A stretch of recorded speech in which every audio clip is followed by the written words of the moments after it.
สวัสดีทุกคนสวัสดีพี่น้องปองป่ายมื้อนี้แม่ค้าจะมาอัปเดตมอนเนาะ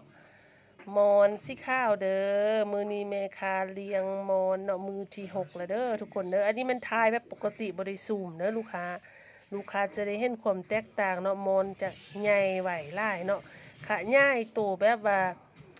ไหวเด้อลูกค้าเด้อมอนค่ะใหญ่โตไหวหลายเนาะตัวนี้เป็นมอนมือที่6เนาะทุกคนเนาะมือที่6เด้อแบบว่าใหญ่แบบว่าแข็งแห้งหลายเนาะอีกบ่ดนแม่ค้ามื้ออื่นนี่แม่ค้าจะเปลี่ยนแล้วเนาะจะเปลี่ยนมอนไปใส่โฮเลยเนาะสังเกตเบิ่งว่ามอนแออัดหลายเนาะเต็มเลยเนาะกองกันอยู่จุนพูนอยู่เนาะลูกค้าเนาะมื้อนี้แม่ค้าบ่ได้มาเกลือให้เบิ่งเด้อเพราะว่าแม่ค้าเกลือแล้วเนาะแม่ค้าเกลือแล้วแต่6 โมงเนาะเนื่องจากว่าแม่ค้ามีเวียกหลายมื้อนี้บ่ทันถ่ายวิดีโอให้เบิ่งเด้อลูกค้าแม่ค้าจะเอาจะจับเอาโตโตมอนมาให้เบิ่งมอเนาะอยากให้เบิ่งขี้มอนน่ะทุกคนบ่ฟอกัดอีกเนาะบ่ฟอกัดอีกเนาะทุกคนเนาะโอ้ยตกซ้ำโอ้ยลูกแม่ตกซ้ำมาไปบนเก่าก่อนเพราะมันแออัดได้เนาะเนี่ยบ่ทุกคนโอ้ยตกอีกแล้วโอ้ยตายแล้วจับคอยก็บ่ได้เนาะจับบอกบางเหลือเกินเด้เห็นบ่มอนจะขยายตัวไหวไล่เด้อทุกคนเด้อเห็นบ่เม็ดดำๆมันเป็นมันขี้มอนเด้อทุกคนเด้อมอนจะขี้เนาะจะมีขี้มอนเด้อแล้วขี้มอนนี่ก็เอาไปเป็นปุ๋ยก็ได้เนาะเพชรสาก็ได้เด้อทุกคนเด้อเอาไปใส่น้ำดอกต้นไม้นี่ก็งามเนาะเห็นบ่บอนใบคาดวินนั่นมันมอนกินเนาะทุกคนเนาะใหญ่ไหวอีลี่เนาะมื้อนี้บ่ได้ทายให้เบิ่งตอนเกลือเด้อลิซี่ลูกอย่าอกกองบ่ลูกแต่ว่าแม่ค้าจะมาตอบคำถามเนาะทุกคนเนาะเนื่องจากว่า EP 3เด้อ EP 3ที่แม่ค้าเมกวิดีแม่ค้าเฮ็ดคลิปวิดีโอไปให้นะลูกค้ามีลูกค้าผู้หนึ่งเนาะซื้อเด้อข้ออ่านซื้อเพิ่นเนาะซื้อว่าลูกค้าน่าจะเป็นเป็นเอื้อยเนาะลูกค้าซื้อว่าขอน SVTK เนาะซื้อขอนให้แหละแต่ว่า SVTK อาจจะแม่นอาจจะแม่นนามสกุลของเพิ่นถามมานี่เนาะเพิ่นถามมานี่ว่า3คำถามเนาะ1แม่นมอนเอามาแต่ใส่เนาะมอนอ่อนหั่นน่ะ2จักมือเนาะจริงเอามอนมาเศร้าใดเนาะและ3แม่นวงเวียนของมอนเป็นแนวใดเนาะเพิ่นถาม3คำถามเนาะแม่ค้าก็แบบว่าบ่ค่อยมีความรู้หลายเนาะแต่ว่าก็จะตอบเท่าที่รู้เนาะตัวได้ผิดก็ขออภัยไว้ล่วงหน้าเลยเนาะข้อที่1ก็คือว่าเพิ่นถามเนาะข้อตอบเทื่อละข้อเด้อลูกค้าเด้อข้อที่1เพิ่นถามเนาะเพิ่นถามว่าสิตัวมอนน้อยให้เอามาแต่ใส่ว่าสิซะเนาะตัวมอนน้อยนี่เนาะลูกค้าก่อนตัวมอนน้อยนี่มันได้มาแต่ใส่ก็คือว่าน่าจะเริ่มจากคำถามข้อที่3ก่อนเนาะก็คือว่าวงเวียนของมอนก่อนเด้อละจะตอบมันจะสอดคล้องกันเนาะข้อตอบข้อ3ก่อนซะวงเวียนของมอนเป็นแนวได้เนาะก็คือว่าตัวมอนของเฮานี่มันจะมันจะเป็นแมงบี้นะลูกค้าเป็นแมงบี้เนาะแมงบี้ถ้าว่าลูกค้าขึ้นแมงบี้บ่ออกมันยักคือกับแมงกำเบือหั่นเด้อลูกค้าเด้อมันจะคล้ายวงจรชีวิตคล้ายกับแมงกำเบือเนาะก็คือว่าเป็นแมงบี้เนาะตอนทำอิฐจะเป็นแมงบี้ก่อนเนาะแมงบี้นี่ผสมกันแล้วเนาะผสมกันแล้วประมาณคืนนึงเด้อลูกค้าคืนนึง2คืนก็ว่ากันไปเนาะผสมกันระหว่างตัวผู้และตัวแม่เนาะตัวผู้จะเป็นตัวเอาน้อยเนาะตัวแม่จะเป็นตัวเอาใหญ่เด้อทุกคนเด้อเมื่อผสมกันพันกันแล้วเนาะจะออกไข่เนาะตื่นเช้ามาจะวางไข่เด้อจะวางไข่เนาะวางไข่แล้วเนาะวางไข่แล้วเนาะประมาณโมงทิศหนึ่งหรือว่า10 มื้อแล้วแต่อุณหภูมิและอากาศเด้อไข่จะฟักแตกตัวออกเนาะไข่จะฟักแตกตัวออกมาเป็นตัวมอนน้อยเนาะตัวมอนน้อยลูกค้าสังเกตเบิ่งกลับไปย้อนไปเบิ่ง EP 1เด้อตัวมอนจะแตกออกมาเป็นตัวน้อยๆสีดำเนาะตัวน้อยๆสีดำเนาะ แล้วก็จะใช้เวลาเนาะใช้เวลาในการหลัง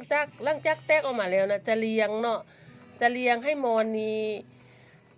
ใหญ่เติบโตเนาะจนกว่าจะนอนเนาะก็ระยะการเลี้ยงช่วงระยะแรกเนาะแรกเกิดแม่นขึ้นกับพันธุ์มอนอีกเนาะบ่ตายโตเด้อทุกคนเด้อมอนบางพันธุ์ก็ทิศหนึ่งทิศปลายบางพันธุ์ก็2 ทิศเด้อบางพันธุ์ก็ประมาณมงทิศหนึ่ง5 2 ทิศว่าสันซะเฉลี่ยเนาะเพราะว่าแล้วแต่ภูมิอากาศและก็พันธุ์ของมอนที่เลี้ยงเด้อมันจะบ่ตายโตเด้อทุกคนเด้ออันที่ว่าจากมือแล้วมันจีนอนนะโดยเฉลี่ยแล้วมันทิศหนึ่ง5 2 ทิศซะลูกค้าหลังจากทิศหนึ่ง5 2 ทิศแล้วมอนจะนอนเนาะลูกค้าเนาะนอนเป็นนอนทำอิฐเด้อในการนอนของมอนนั้นมันจะมี4เทื่อเนาะนอน1 5นอน4นอน1จะประมาณ3 5 4มือเนาะ3 5 4มือเราจะนอนเทื่อนึงเนาะถ้าว่า4 คูณ 4พอมานอน4เทื่อเนาะ4 คูณ 4ก็จะประมาณมง16เนาะ16มือเนาะ16มือแล้วมอนจะสุกเด้อจะประมาณ16 5 สาวเนาะพอช่วงเพิ่นนอนท่านก็แม่ค้าบ่ได้ไล่เนาะช่วงนอนก็จะมือ1 2มือประมาณมง20มือนี่แหละลูกค้า15 5 20มือมันช่วงที่ว่าเพิ่นนอน1 5นอน4หั่นน่ะแล้วเพิ่นจะสุกเนาะสุกเรื่องพร้อมเข้าหั่งนะลูกค้าหลังจากเพิ่นพร้อมเข้าหั่งแล้วก็เพิ่นจะเข้าหั่งประมาณมง2-3มือ4มือก็ว่ากันไปเนาะ2-5-4มือซะอันประมาณมง4มือโดยเฉลี่ยเด้อทุกคนเด้อมันจะเข้าหั่งเนาะเข้าหั่งแล้วหลังจากนั้นเฮาก็ต้องเอามาซาวได้ทุกคนกันถ้าว่าเฮาซาวบ่ทันเนาะซาวเป็นเส้นไหมมอนนี่นะบ่ทันแม่บีเพิ่นก็จะเจาะออกมาเนาะเจาะออกจากหั่งมอนหั่นน่ะแม่บีเพิ่นเจาะออกมาจากหั่งมอนดิสิไปเอาหั่งมอนแม่ห้อยอยู่เช้ามาให้แม่ได้ดูเห็นบ่นี่แม่ห้อยอยู่เช้าเช้ากีหั่นน่ะเอาท่งน้อยก็ได้เด้อลูกเด้อไก่แล้วลูกอยู่ถึงหัวลูกหั่นน่ะบ่กีนี่นะกีก็แซงตำฮูกนี่ไหนเลี้ยวไปใส่ลูกเอ้ยท่งสีข้าวนี่เห็นบ่โดยเอาลงมาเอาท่งน้อยเด้อเอาท่งใหญ่ก็ได้ท่งน้อยก็ได้มาถึง2ท่งเลยปลดลงมาเดี๋ยวแม่ค้าเจาะให้เบิ่งเนาะว่าแม่บีเพิ่นเจาะได้เนาะเอาหั่งมอนลูกบ่ฮู้ว่านี่มันเป็นหั่งมอนที่ลูกหลังจากที่ว่าอันมอนเจาะออกมาเนาะคันถ้าว่าบ่ซาวหั่นน่ะเอาท่งน้อยมันใหญ่โพดแม่จะแกะมาให้เพิ่นเบิ่งหลังจากที่ว่ามันเจาะออกมาเนาะคันถ้าว่าซาวบ่ทันเนาะประมาณระยะประมาณมง10มือนี่ซะลูกค้าถ้าว่าบ่ซาวนะซาวบ่ทันแม่บีจะเจาะออกมาเนาะเจาะออกมาแล้วก็จะเป็นโตแม่พันธุ์พ่อพันธุ์เนาะเกิดเป็นวงเวียนชีวิตใหม่เนาะทุกคนเนาะแล้วมอนของพวกเฮานี่มอนพื้นเมืองของพวกเฮานี่มันจะมีช่องซี่เด้อลูกค้าเด้อเดี๋ยวแม่ค้าจะให้เบิ่งเนาะจะให้เบิ่งช่องซี่เลยเนาะเด้ลูกค้าตัวนี้จะเป็นแม่บีมันเจาะออกมาโดยธรรมชาติเด้อนี่ในลูกค้าเจาะออกมาเป็นหูอยู่นี่เลยเนาะลูกค้าเนาะเป็นนี่เป็นมอนสีแดงเนาะสีแดงหรือว่าสีเหลืองเด้อลูกค้าเด้อคนพื้นบ้านเพิ่นนึกว่าสีแดงเนาะแต่ว่าที่จริงแล้วเป็นสีเหลืองนั่นแหละแล้วตัวนี้เป็นพันธุ์สีขาวเนาะลูกค้าเนาะเด้แม่บีเพิ่นเจาะออกมานี่เนาะเจาะออกมาเองเลยเนาะแม่บีเพิ่นเจาะออกมาเลยมันจะมีช่องสายพันธุ์ที่เฮาเลี้ยงเนาะมีหลายกว่าช่องสายพันธุ์แต่ว่าอันเพิ่นพื้นบ้านของพวกเฮามันเลี้ยงอยู่ช่องสายพันธุ์นี้เนาะโอเคตัวนี้จะเป็นคำถามข้อที่3เนาะมันจะมีคำถามข้อที่3แล้วก็ข้อที่2แล้วก็ข้อที่1ตอบอยู่ในวงจรของมอนนี่เลยเนาะเพราะว่าเพิ่นถามว่าวงจรของมอนเนี่ยได้ก็คือนี่แหละเนาะมอนนี่จะออกมาจากตัว B เนาะตัว B มันไข่ออกมาเนาะไข่ออกมาแล้วก็เลี้ยงจนเติบใหญ่แล้วก็จะเข้าหั่งแบบนี้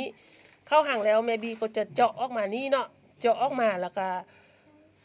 มาผสมพันธุ์กันแล้วออกไข่แล้วก็เป็นตัวมอนนี่คือเก่าเนาะนี่เป็นวงเวียนชีวิตแบบพื้นฐานอธิบายแบบพื้นฐานง่ายได้เด้อทุกคนเด้อ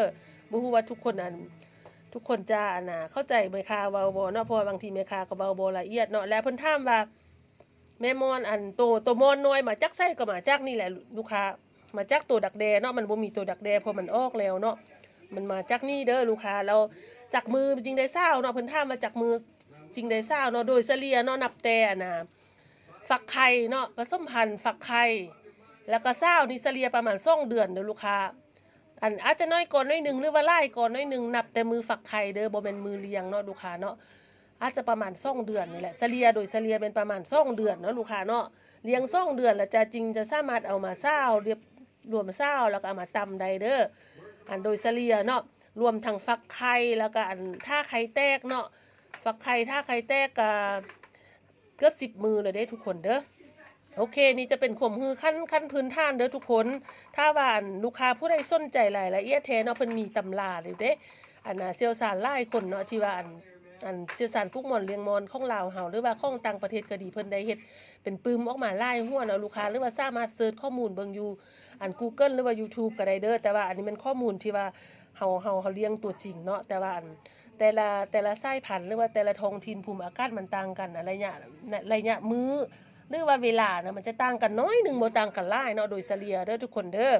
นี่เป็นข้อมูลเบื้องต้นเนาะถ้าว่าผู้ใดสนใจหรือว่าตัวได้นะก็สามารถสอบถามมาได้เนาะตัวได้แม่ค้าฮู้แม่ค้าก็จะตอบให้ตัวได้บ่ฮู้แม่ค้าก็จะข้อติดนี้แล้วก็ไปถามผู้เชี่ยวชาญเนาะทุกคนเนาะโอเคมื้อนี้เฮาจะมายาวนิดนึงเนาะอู้เบิ่งแม่ลูกค้าแม่มอนแม่ค้าน่ะเบียดกันแหงเนาะเบิ่งแม่เต็มเลยมื้ออื่นแม่ค้าจะเปลี่ยนใส่โห่แล้วเด้อทุกคนเด้อมื้ออื่นลูกแม่ค้าจะเปลี่ยนใส่โห่แล้วเนาะอุ้ยตัวแข้งแหงดีขนาดนี้แม่ค้าบ่ได้ซูมเลยทุกคนนี่แม่ค้าบ่ได้ซูมเด้อถ่ายขนาดปกติเนาะคันแม่ค้าซูมให้เบิ่งนี่ป้าที่ทงไหมท่วมตุยอุ้ยลุยพอแม่ค้าเกลือมอนบักหลายๆเนาะมอนใหม่ๆสดๆเนาะลูกค้าเนาะ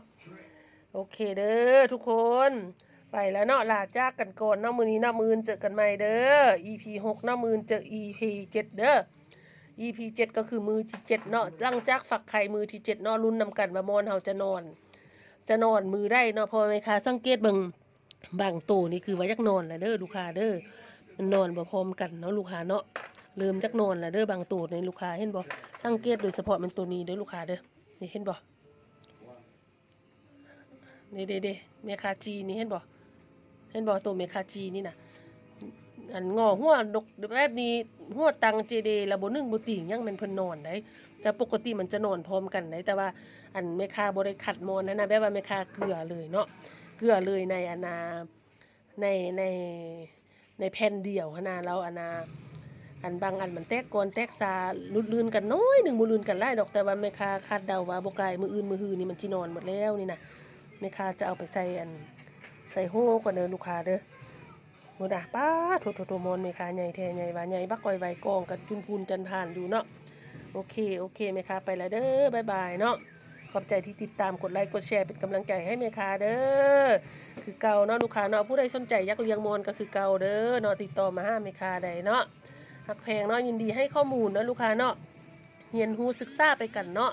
ของฮู้ความพาเป็นตังอยู่บ้านจันเนื้อเด้อลูกค้าเด้อบ้านจันเนื้อเมืองจอมเพชรแข้งลุงพะบางเนาะหานของแม่ค้าแม่นตังอยู่